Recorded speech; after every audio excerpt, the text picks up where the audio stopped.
buenas tardes. Hoy día vamos a hablar de coledocolitiasis en primer momento y de colangitis seguidamente.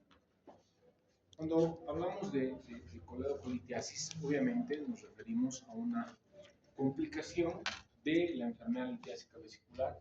Está claro que la enfermedad litiásica vesicular tiene a la coledocolitiasis como su complicación más frecuente. Básicamente, desde un punto de vista de clasificación, podemos dividir la coledocolitiasis en primaria o secundaria. Como su nombre menciona, primaria será aquella que se forme en el conducto biliar. Por lo tanto, las características que vayan a tener los litos van a ser muy diferentes. Los litos asumirán el modelo, el molde del conducto biliar, por lo tanto serán cilíndricos. Y además serán como barro, y se destruirán muy fácilmente. En cambio, cuando son una coledocolitiasis secundaria, hace mención a que existe una migración de litos de la vesícula hacia el conducto biliar. Por lo tanto, serán la mayoría de colesterol, serán polifacetados, serán mucho más duros, ¿sí? Y no tendrán la forma de conducto biliar cilíndrico. Cuando hablamos de la incidencia, planteamos decir que es difícil su precisión porque el 5% pueden ser asintomáticos o pasar desapercibidos, con una característica muy importante. Cuando se analiza la prevalencia de la coledocolitiasis en pacientes portadores de vesícula, es decir, de pacientes con vesícula in situ, la cosa varía. La cosa ahí es de 18 a 20%, ¿sí? Pero obviamente la incidencia de la coledocolitiasis es muy difícil toda vez de que estas pueden ser asintomáticas o desapercibidas. Desde un punto de vista del número de litos pueden ser únicos o múltiples. Y hay una característica muy importante, es que van aumentando su prevalencia a medida que pasa la edad.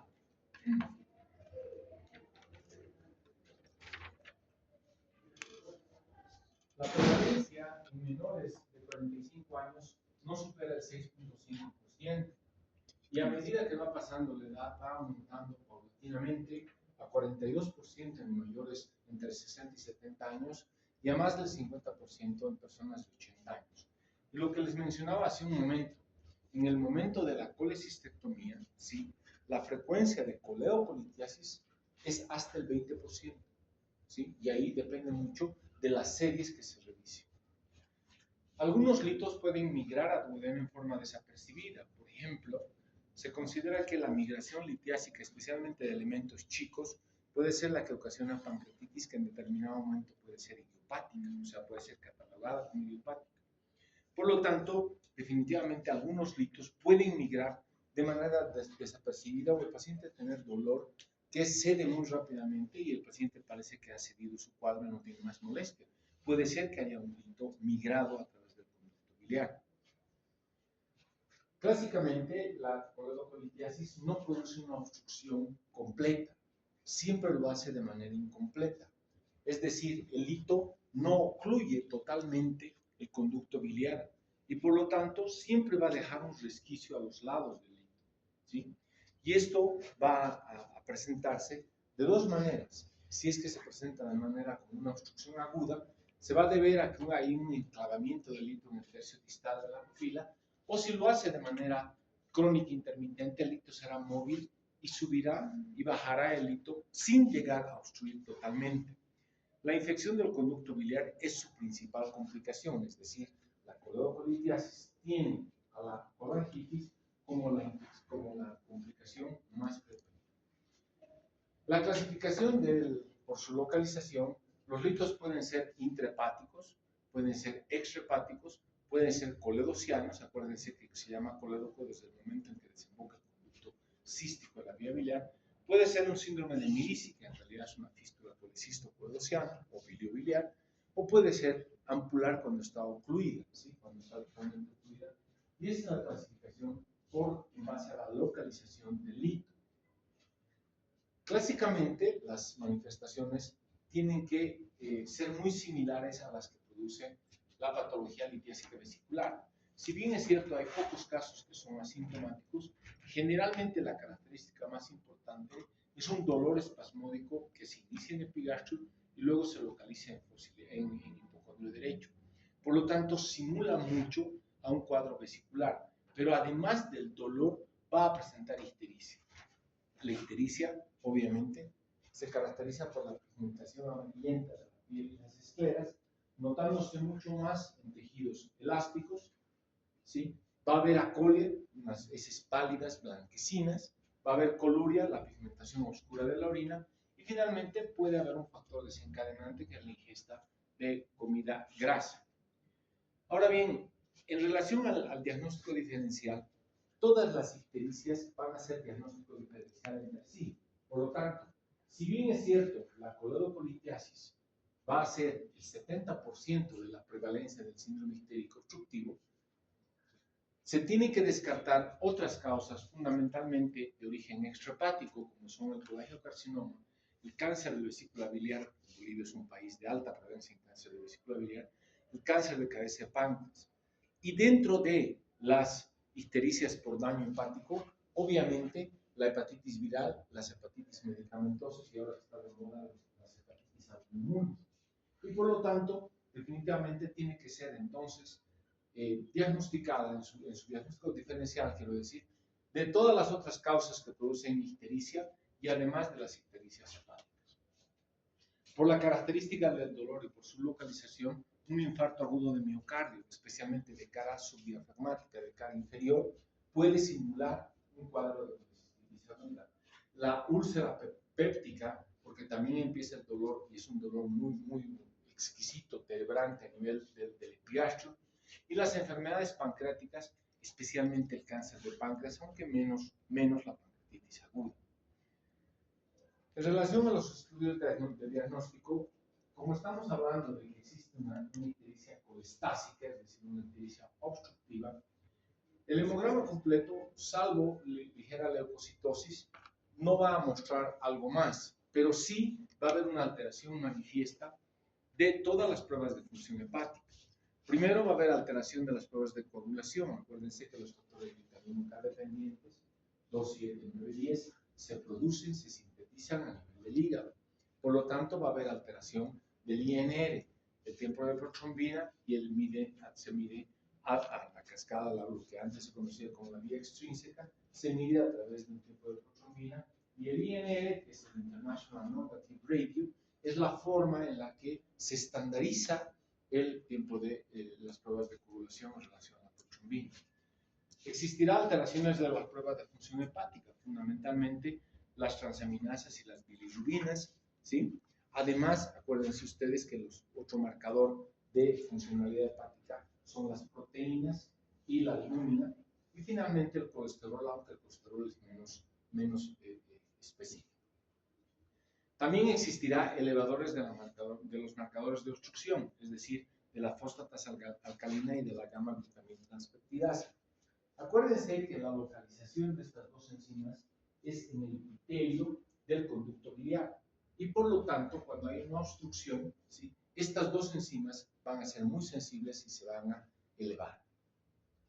En relación a la ecografía, y existen muchas razones por las que la ecografía tiene una baja sensibilidad y especificidad. Acuérdense ustedes que la ecografía va a tener mucho problema cuando hay órganos con gas en su interior y el colon transverso siempre va a estar por delante. Segundo, el duodeno va a tener gas y por lo tanto la posibilidad de que se vea, especialmente el segmento distal del conducto biliar, es baja. Por eso el rendimiento global de la ecografía para el diagnóstico de enfermedades del conducto biliar es baja. No supera el 60%. Un trabajo de investigación que nosotros hemos hecho en el Hospital Obrero era del 52%, o sea, cuando lo hemos comparado con ERCP. Por lo tanto, el rendimiento de una ecografía es muy bajo. Ahora bien, si bien es cierto la ecografía tiene un rendimiento bajo, es el primer estudio a ser solicitado, fundamentalmente cuando existe una vesícula in situ. Pero existirán algunos parámetros indirectos, como por ejemplo la dilatación de la vía biliar, que sí van a ser un parámetro interesante para el diagnóstico de una coledocolitiasis o por lo menos de un síndrome ictérico obstructivo. Se supone que en ningún caso la vía biliar debe medir más de 8 milímetros, ¿sí? En pacientes colecistectomizados se acepta que pueda medir hasta 10 milímetros, pero para ustedes de un modo dogmático vamos a decir que no puede haber viabilidad más de 8 milímetros. Por lo tanto, cuando ecográficamente nosotros vemos que existe un conducto biliar mayor a los 8 milímetros, tenemos que sospechar de que hay alguna causa de obstrucción, ¿sí? Puede ayudar en el diagnóstico de masas, tumores, abscesos hepáticos o metástasis, sí la ecografía, porque ahí tiene mejor desempeño, pero no tanto para el conducto biliar.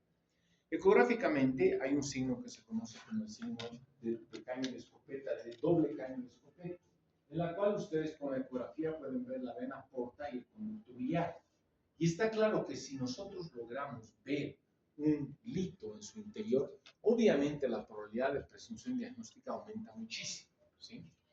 ¿Cuáles son los estudios específicos para valorar el conducto biliar? Fundamentalmente cualquier tipo de colangiografía, es decir, una colangiopancreatografía retrograndoscópica, una colangiografía transparieto-hepática, una colangiografía intraoperatoria o una colangioresonancia. Estos estudios sí son muy sensibles y recuerden ustedes que hasta ahora la RCP o la CPD sigue siendo el estándar de oro en el diagnóstico de enfermedades del conducto biliar. Por lo tanto, vamos a ver algunas imágenes. Normalmente el conducto biliar, cuando es de características normales, se lo ve así. Un conducto, un hepático izquierdo, un hepático derecho, un hepático común. En el momento en que desencadena el conducto cístico, a partir de acá se conoce como colédoco, una porción supraduodenal, una porción retroduodenal, una porción intrapancreática y una porción intramural. Claramente nosotros estamos viendo de que no existe, además de la descripción del conducto biliar, es decir, de la distribución, no vemos que haya un conducto biliar dilatado, ¿sí? Y tampoco existe una falta de represión en ninguno de los segmentos y hay un buen vaciamiento de contraste a duodeno. Esta, por ejemplo, es una colangiografía intraoperatoria, estamos viendo las herinas, ¿no? Las pinzas de campo, y también estamos viendo los clips, por lo tanto, esta es una colangiografía intraoperatoria transística, ¿sí? Pero fíjense lo diferente de esta imagen que les presento, en la cual existe, además de las características anatómicas que les he mencionado, una falta de represión claramente visible, ¿sí? Además de que hay un buen vaciamiento de contraste al duodeno. Por lo tanto, siempre recordamos el concepto de que la coledocolitiasis siempre tiene una obstrucción incompleta. Aquí hay otra imagen en la que ustedes claramente en la porción distal están viendo un lito enclavado en la porción distal del colédoco y siempre va a haber un vaciamiento de contraste. O sea, el contraste migra por las laterales del lito y logra salir hacia el conducto biliar. Aquí hay un lito que es un lito flotante, que si ustedes se dan cuenta, se han sacado 4 imágenes para ver en el momento en el que el lito se desplaza y además el momento del vaciamiento del contraste. Y fíjense cómo el lito, ¿sí?, está presente o produce una falta de opacidad en el conducto biliar. Otra imagen en la cual existe un lito aparentemente primario, acuérdense que hemos dicho que el conducto, la coledocolitiasis primaria asume la forma del conducto biliar, ¿sí? Hay otro lito, acá están viendo el conducto pancreático y aquí hay 2 imágenes, esta es una RCP, aquí hay 2 imágenes en las cuales existe una falta de refusión en el conducto biliar y por lo tanto el estudio, no solamente diagnóstico, sino terapéutico para liberar estos litos, será una colangiopancreatografía retrograndoscópica. Cuando hablemos de esfinterotomías, un poco más adelante vamos a poder ver un par de videos donde cómo es que se produce la eliminación de estos litos después de que se ha hecho la terapia. Acuérdense ustedes que la RCP ya no solamente es diagnóstica, sino es terapéutica. Desde más o menos 1974, en la que se ha establecido la RCP como un estándar de oro en el manejo del conducto biliar, ya ha progresado muchísimo y no solamente se hace colocaciones de stents, se hace papilotomías, se hace litotripsia intraductal, se hacen muchos procedimientos, lo que ha convertido que la RCP no sea solamente diagnóstica, sino sea fundamentalmente terapéutica. Por lo tanto, existen varias formas de tratar la coledocolitiasis obviamente dependiendo si el paciente tiene la vesícula in situ o no la tiene, ¿sí? La idea es que nosotros generalmente hacemos el tratamiento en 2 tiempos cuando existe una vesícula in situ, es decir, limpiamos el conducto biliar y luego a través de la RCP y luego hacemos la colecistectomía laparoscópica. ¿Cómo se lo conduce? ¿Cómo se produce el aclaramiento del conducto biliar? Con una sección diatérmica de los 4 esfínteres que existen o que constituyen el complejo esfinteriano de Boyle. Se secciona con electricidad este complejo esfinteriano de Boyle y de esta manera se produce que los litos logren migrar. Si hay alguno que no pueda migrar, se puede introducir una canastilla de dormia, que es como una especie de alambre retorcido que cuando se lo introduce se abre, se incrusta el lito, se lo aplaca y se lo tracciona y se lo jala. Cuando el lito es muy grande se puede meter un litotriptor a través del conducto biliar que va a producir ondas de choque para poder retirar, destrozar el lito y luego fragmentándolo retirar los litos cuando estos son más grandes. ¿Existe alguna otra forma, sí, de hacerla cuando hay la posibilidad de que sea diagnosticada en el intraoperatorio? Esto se conoce como técnica del Rendezvous technique, en la cual a través del conducto cístico se introduce un catéter y durante el mismo acto operatorio se hace la RCP.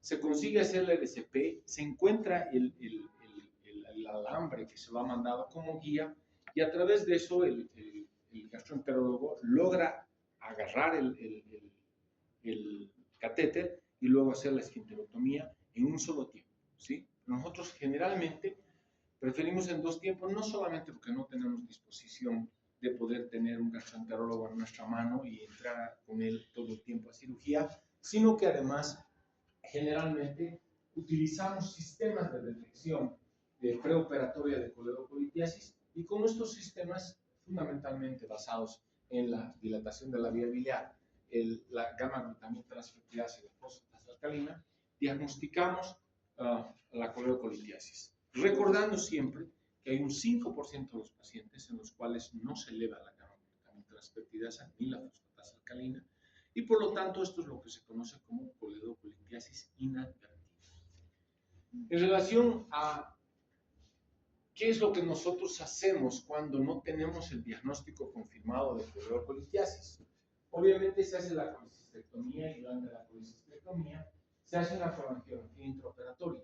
Generalmente lo hacemos transcística, como está escrita en la primera parte de la diapositiva, muy pocas veces transcoledociana por coledotomía, porque aquí habría que hacer una colocación de una sonda en T, ¿sí? No hacemos esfinterotomía intraoperatoria y tenemos la opción de hacer una esfinterotomía postoperatoria. Por ejemplo, si nosotros hacemos la colangiografía y en la colangiografía vemos que hay un lito pequeño, ¿sí?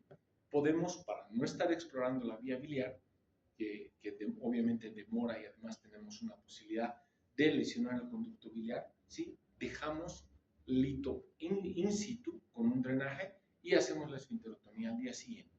Por lo tanto, también la opción de una esfinterotomía postoperatoria cuando no hay un diagnóstico de coledocolitiasis es factible. Y finalmente tenemos la exploración abierta del conducto biliar, para lo cual lo que tenemos que hacer es primero, obviamente, hacer la confirmación a través de una colangiografía intraoperatoria. Luego de eso se hace la ligadura del conducto cístico. Siempre se debe tomar la muestra de bilis del colédoco a través de una punción con una jeringa, porque siempre hay que descartar la colangitis, o mejor dicho, tener la posibilidad de hacer un cultivo. La colocación de puntos tractores, generalmente, acuérdense ustedes que el conducto biliar tiene 2 vasos que van por el radio de las 3 y el radio de las 9, y además entre ellas existe una red de vasos comunicantes. Por lo tanto, una vez de que se colocan los puntos tractores a ambos lados, se hace la coledocotomía longitudinal, eso quiere decir en el sentido del conducto biliar. Se hace la exploración de la vía biliar, luego se hace la coledocolitotomía, es decir, la retirada de los litos, sacar los cálculos del conducto biliar, se llama coledocolitotomía, y finalmente se puede hacer una coledocografía primaria o hacer una coledocosgrafia sobre sonda en T. Por lo tanto, estaríamos creando una coledocostomía con sonda en T. Las imágenes de esta cirugía son extractadas del libro texto de ustedes, en la cual luego de hacer la colecistectomía se colocan los dos puntos tractores, se hace la colotomía longitudinal, se explora la vía biliar y finalmente se cierra el conducto biliar, ya sea con una sonda en T o simplemente con una ecografía primaria. Esta es una imagen de un paciente que ha sido sometido a este procedimiento de cirugía abierta y como ustedes ven está la sonda en T localizada con una rama hacia inferior y una rama hacia superior, ¿sí? Y así queda la imagen que tiene que ser corroborada en el intraoperatorio para descartar que no haya más litos, ¿sí? Hay un buen vaciamiento de contraste duodeno y por lo tanto hay una limpieza del conducto. En relación a la exploración laparoscópica del conducto biliar, ustedes ya saben que más o menos desde 1988 la cirugía laparoscópica ha revolucionado mucho el tratamiento de las enfermedades, fundamentalmente la enfermedad litésica vesicular. Por lo tanto, si nosotros tenemos la capacidad y la experiencia de hacerlo, luego de hacer la confirmación de la coleocolitiasis por una colangiografía intraoperatoria, hacemos la ligadura proximal del cístico, hacemos una cisticotomía parcial para la realización de la colangio. Si certificamos que a través de la colangiografía intraoperatoria existe una coleocolitiasis, ¿sí? Ya sea diagnosticada intraoperatoria o inadvertida, tenemos algunas opciones para manejar este lito. Primero, la exploración transcística del conducto biliar, es decir, introducir un catéter ligeramente más grueso para ir dilatando el conducto cístico y a través del conducto cístico poder meter una canastilla de Fogarty para agarrar el lito y retirarlo, en caso de que sea factible. Si no se puede, esta es la segunda opción, una coledocotomía, ¿sí? A la manera de la cirugía abierta, se abre el colédoco, se explora la vía biliar. Y si nosotros tenemos la capacidad de contar con un coledocoscopio, pues mucho mejor. En mi hospital sí se trabaja con coledocoscopio e introducimos el coledocoscopio para ver hacia proximal y hacia distal si no hay más litos. Y de esta manera tener la certeza de que no tenemos litos y finalmente hacer una coledocosgrafía primaria.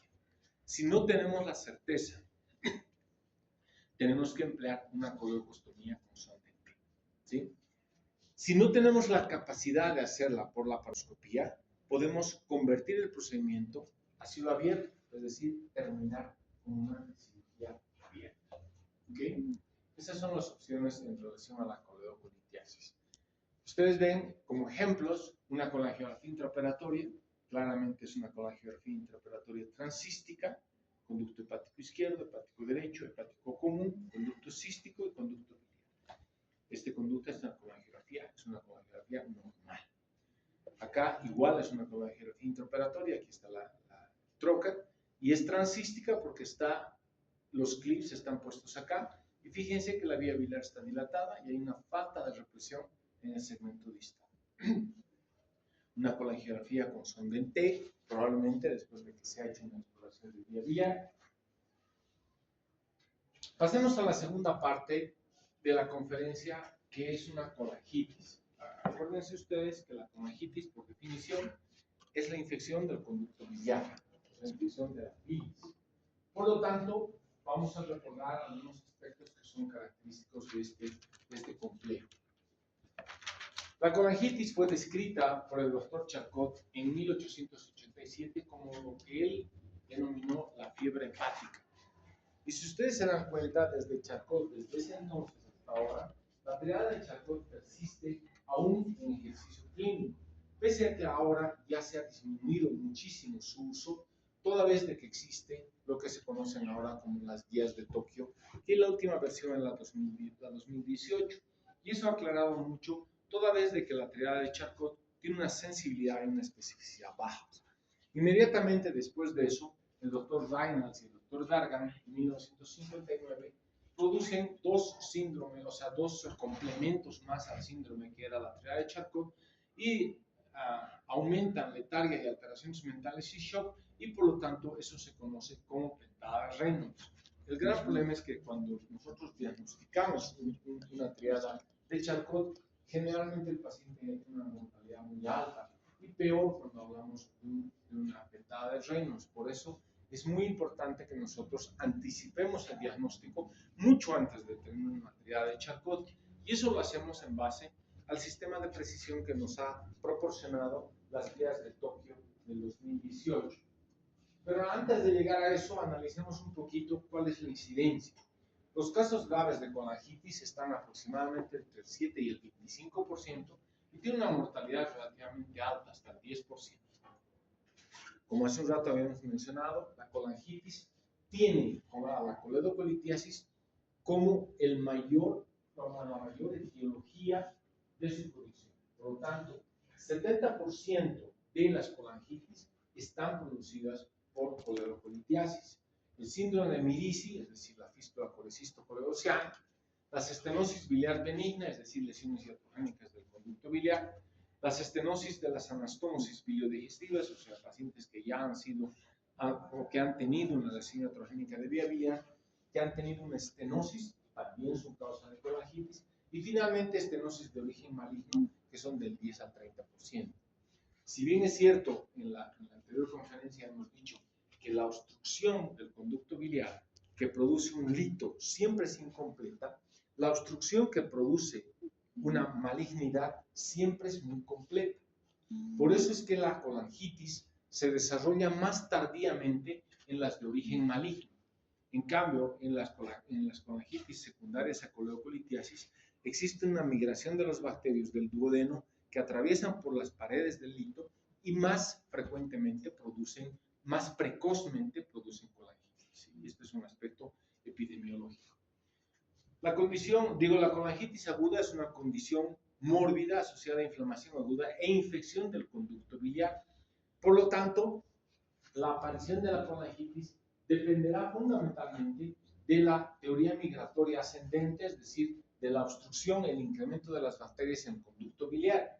Se supone que las bacterias van a subir a través del duodeno, ¿sí? Sabemos que existen varias formas para que el conducto biliar no se colonice de bacterias. Y una de ellas, la más importante, es el flujo de la bilis, es decir, el flujo anterógrado de la bilis, que chorree bilis de manera permanente. Además de la producción de inmunoglobulina, que no es la mayor causa, sino el hecho de que fluya la bilis hacia el duodeno es la mayor forma en la que se evita la colonización de bacterias. Pero cuando existe obstrucción, este flujo ya no existe y por lo tanto hay una migración de gérmenes desde el duodeno hacia arriba. Segundo, este incremento de las bacterias, además de la éstasis que se va a producir en el conducto biliar, va a producir una elevación de la presión intraductal que además va a empezar a producir una translocación bacteriana, es decir, los gérmenes van a salir del conducto biliar para llegar a producir hasta el sistema vascular y hasta el sistema linfático, y después de eso va a llegar a través de la vena porta hacia el hígado. No se ven mucho las flechas, pero este es el resumen de la fisiopatología de la colangitis. Lo primero que tiene que haber siempre va a ser una obstrucción del conducto biliar. Inmediatamente después de eso va a haber éstasis. Al haber éstasis, como les he mencionado, va a haber un ascenso bacteriano, por lo que le llamamos la teoría canalicular ascendente, y además de la éstasis, el incremento de los bacterios, la proliferación de las bacterias, va a aumentar muchísimo más la presión. Esta presión lo que va a ocasionar, ¿sí?, es que el epitelio del conducto biliar se separe de entre sí, es decir, existe un espacio entre las células epiteliales y los gérmenes pasen a la circulación linfática y además a la vena porta. Y por lo tanto, al haber una infección a presión, esta infección va a llegar hasta el sistema portal, que se conoce como pielifloritis, es decir, la presencia de pus en la vena porta, y de esta manera va a llegar hacia el sistema portal y hacia el sistema sanguíneo. Por lo tanto, esta es la fisiopatología de la colangitis hasta que lleguemos a un absceso hepático, que es la complicación más tardía de una colangitis. Microbiológicamente, los gérmenes van a ser los mismos gérmenes que están localizados en el nivel del intestino, es decir, fundamentalmente gram negativos y anaerobios. Y dentro de los gram negativos, los más importantes siempre van a ser la Escherichia coli y la Klebsiella, y dentro de los anaerobios, el Bacteroides fragilis. Los gram positivos son mucho menos frecuentes, aunque pueden haber algunas cepas de enterococos, estreptococos o algunos estafilococos, pero son mucho menos frecuentes. En el tratamiento que deviene de esta gráfica, vamos a nosotros siempre a cubrir gram negativos y anaerobios en el tratamiento de los pacientes con coagitis. Como les mencioné, es una obligación tomar un cultivo de bilis toda vez que nosotros certificamos que existe coagitis. Y el cultivo de bilis es positivo hasta el 93%. En cambio, cuando se toman hemocultivos, como dice la literatura, siempre hay menos del 30% de positividad. Por lo tanto, los hemocultivos son mucho menores en relación al cultivo de bilis mismo. Los laboratorios podrán mostrar una leucocitosis desde izquierdo siempre por la colangitis. Segundo, vamos a ver alteraciones no solamente de las pruebas de función hepática, sino de los marcadores de obstrucción del conducto biliar, es decir, de la fosfatasa y de la gamma-glutamina transpeptidasa. Por lo tanto, igual que con el síndrome histérico obstructivo, se van a elevar las pruebas de función hepática y los marcadores de obstrucción estos últimos días. Como les había mencionado, la triada de Charcot tiene una baja sensibilidad y especificidad que ronda entre el 24 y el 72%. Por lo tanto, no debe ser usado como una forma de diagnóstico, toda vez que cuando nosotros alcanzamos una triada de Charcot, la mortalidad del paciente está cercana al 90%. Por lo tanto, es obvio que se recurran a otros sistemas mucho más avanzados como para poder predecir de manera más adecuada una colangitis. El doctor Chendes, en su clásico artículo, describe como la colangitis como la bilis turbia o francamente purulenta. Así es como se hace un diagnóstico macroscópico, ¿sí? Y obviamente nosotros lo que primero tenemos que tener es la alta sospecha clínica de que el paciente histérico esté desarrollando una infección. Y esta infección la podemos certificar a través de los criterios de Tokio 2018. Como ustedes ven, los autores, los editores de estas guías clínicas, porque son guías clínicas, ¿sí? Separan en tres acápites. El primero como inflamación sistémica, es decir, si existe la presencia, ya sea de fiebre o escalofrío o de datos laboratoriales con una leucocitosis del izquierdo, que signifiquen inflamación sistémica, colestasis, es decir, una elevación de las bilirrubinas o de las pruebas de función hepática y datos alterados de las pruebas de función hepática como segundo marcador, y el tercero son algunos hallazgos imagenológicos. Por lo tanto, ellos sugieren que la presencia de uno de estos en dos de los sistemas, ya sea el 1, el 2 o el 3, van a ser la sospecha del diagnóstico. Pero la presencia de cada uno de los tres sistemas va a ser diagnóstico de una colangitis. Por lo tanto, con este sistema de Tokio 2018, la precisión diagnóstica ha mejorado mucho y nosotros ya no tenemos que esperar a una triada de Charcot. Pero obviamente, otro de los aspectos que es muy importante es estratificar la severidad, y también lo vamos a hacer a través de las guías Tokio 2018, que los vamos a ver en un segundo. Pero antes de eso tenemos que aclarar que los cuadros moderados y autolimitantes pueden ser potencialmente mortales, y la mayoría de los pacientes responde a un tratamiento inicial de antibióticos, a las medidas de soporte hidroelectrolítico y finalmente al drenaje de la vía biliar. Estos son los tres pilares que debería tenerse para enfrentar a un paciente con una colangitis. Las guías de Tokio 2018 establecen 3 grados de severidad de la colangitis. El grado 1, ¿sí?, donde está estratificado como leve, que responde a un tratamiento inicial en base a los líquidos y a los antibióticos.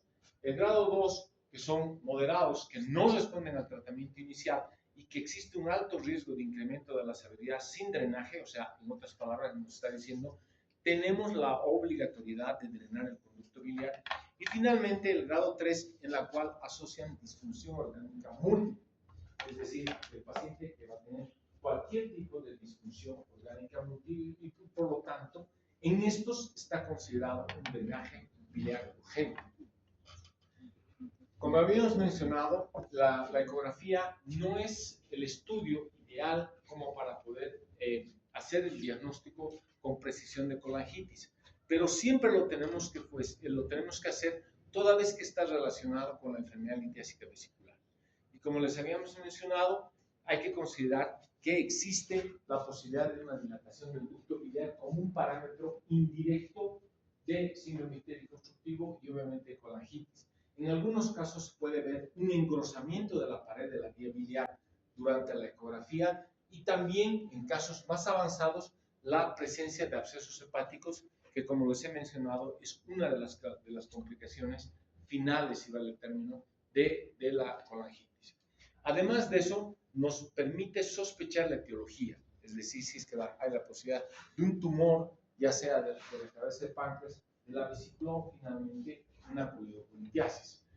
La misma imagen de la anterior para poder ver el hito enclavado en el conducto biliar y algunas otras como por ejemplo un síndrome de Medici, ¿sí? Alguna otra como una coleocolitiasis. Fíjense, el cístico está desembocando en el lado izquierdo, es un cístico arrosariado. Siempre el cístico es arrosariado por las válvulas de Heister que están en su interior. Aquí hay una imagen de falta de represión y hay un buen vaciamiento de contraste a duodeno. Acá hay otra imagen de coleocolitiasis, un cístico muy ancho y varias imágenes de coleocolitiasis en su interior.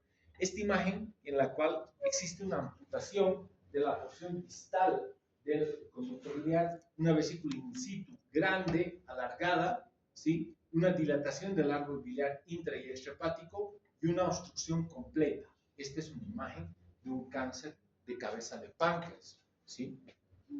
El colangiocarcinoma, a través de lo que se conoce como tumor de Klatskin. El tumor de Klatskin sigue siendo un colangiocarcinoma, pero que se localiza a nivel de la bifurcación de los hepáticos. Por ejemplo, por lo tanto, un tumor de Klatskin, claramente ustedes están viendo que aquí se ve el hepático derecho, pero no se ve el hepático izquierdo. Por lo tanto, desde un punto de vista de la clasificación, es un 3D, ¿sí?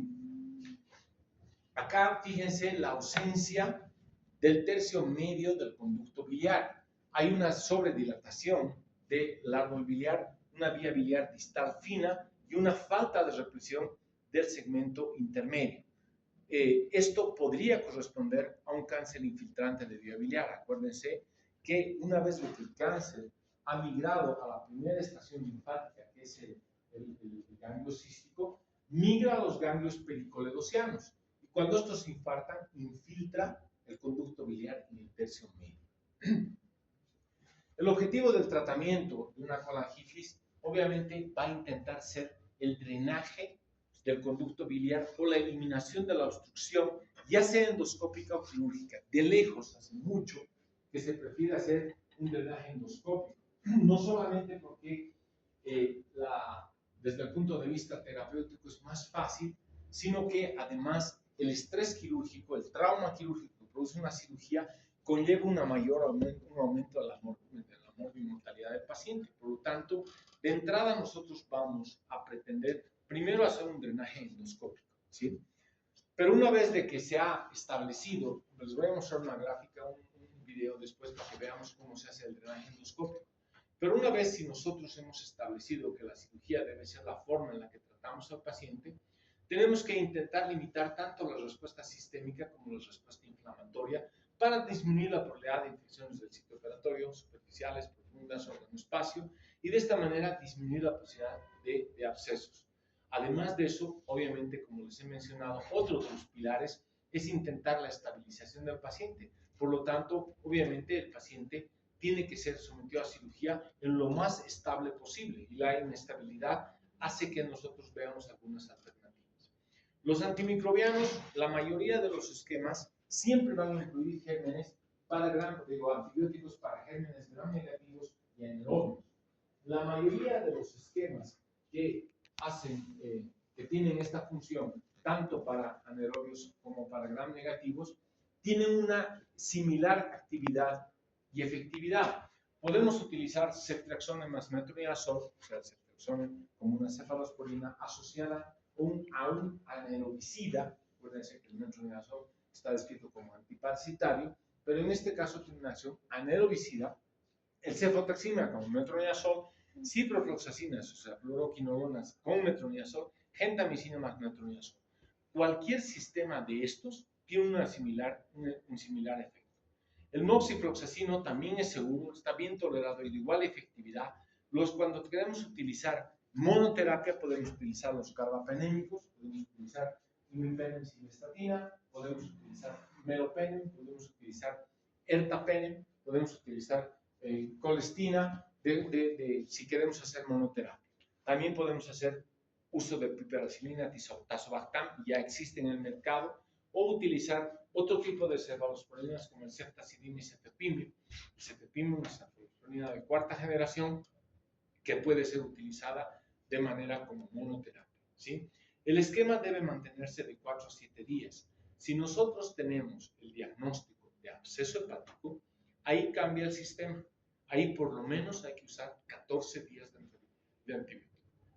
Pero si solo es colangitis, se puede utilizar 4 o 5 días luego de haber sido solucionado el foco abdominal, es decir, de haber hecho la esfinterotomía para poder conseguir la migración litiásica. Esta es una gráfica en la que ustedes están viendo a través de una RCP la colocación de un esfinterótomo, ¿sí? Estamos tensando el alambre que tiene aquí arriba y estamos haciendo la sección diatérmica del complejo esfinteriano de Boyden. Acá está el pliegue longitudinal superior y con eso, fíjense, una vez de que termina de hacer la esfinterotomía, hay salida de bilis. ¿Ok? Este es un caso de un paciente que se le ha hecho una esfinterotomía endoscópica y observen ustedes la bilis turbia, francamente purulenta. Acuérdense que el paciente está boca abajo, por lo tanto los litos caen hacia arriba, ¿sí? Entonces simplemente es un artefacto. Por lo tanto, fíjense, lo que a mí me interesa es que vean los litos que se ha logrado conseguir su migración y la calidad de pus que sale a través del conducto del orificio de la papila. Está claro que el drenaje endoscópico tiene muchísima menor mortalidad y morbilidad. Hay varias opciones después de hacer o conseguir la migración litiásica. Fíjense, aquí está la papila. Ahí van a ver cuando se acerque el operador y van a ver la papila desflorada. Acá. Ahí está la papila. Totalmente abierta. ¿Sí? Y con la sección saliendo pus. Fíjense, saliendo pus del árbol. La posibilidad de que nosotros hagamos esto y la mortalidad del paciente, obviamente va a ser ofrecerle el menor trauma quirúrgico. La cirugía de por sí ya va a producir un trauma o un estrés quirúrgico muchísimo mayor, por lo tanto va a haber un incremento no solamente de la interleucina 1, 6, etcétera, etcétera, marcador necrotumoral, y por lo tanto se prefiere hacer la terapia endoscópica.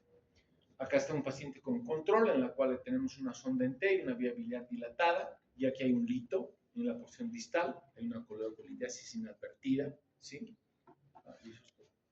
¿Ok? ¿Preguntas?